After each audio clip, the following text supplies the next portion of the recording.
have the rope straight and he throws something, straight is great for parrying movements, but as far as taking force, I want to do a snap.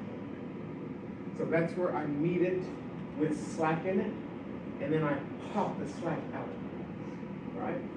Now, there's a reason for this.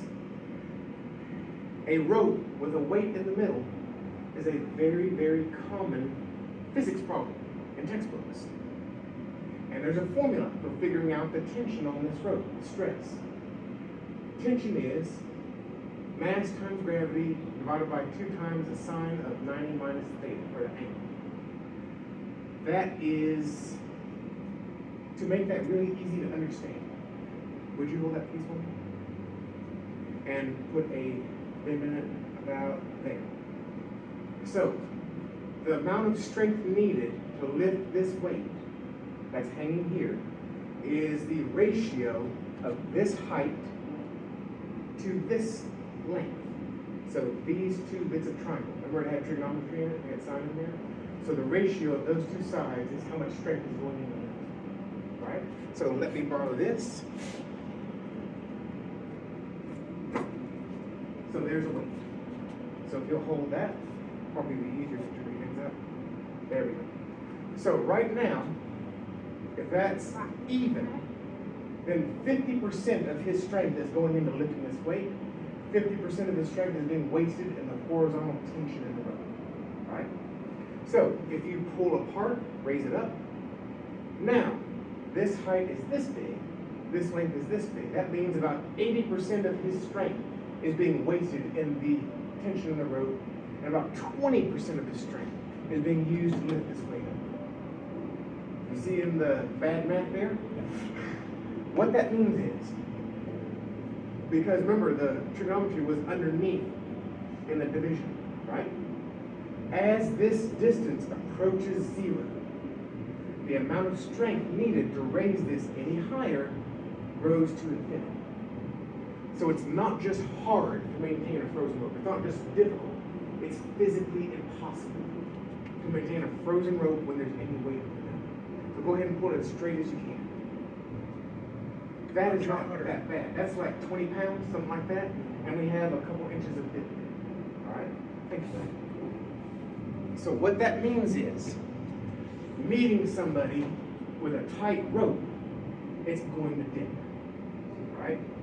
And he's putting his strength into it, and he's ending it on his terms. I don't want him to end it on his terms.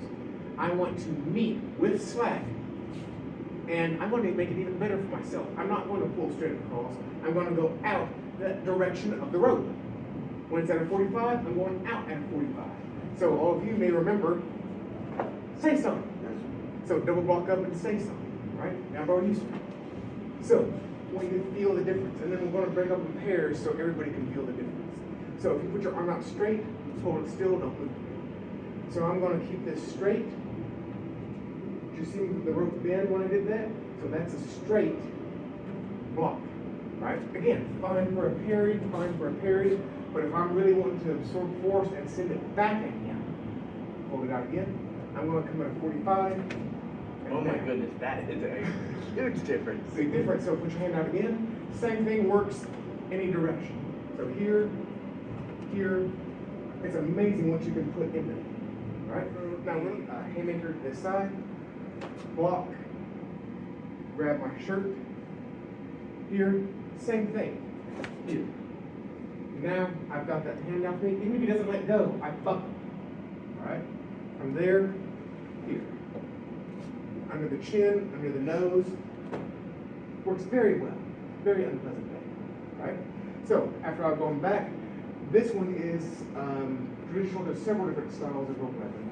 Where I'm coming in here, going into the side of the knees, or above the knee actually, into the side of the leg for a takedown. Right?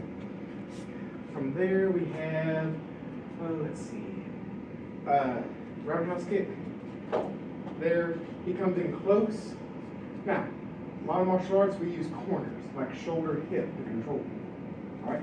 If I get too close, it makes it a little bit difficult to get a really good, effective shove. But this gives me that extra reach That is a fun one. It's weird how powerful that one is. We're just popping across. You have into collarbone, drop down for a takedown. A lot of different uses for this. Let me think if I'm missing one. Oh, yeah. Front snap kick.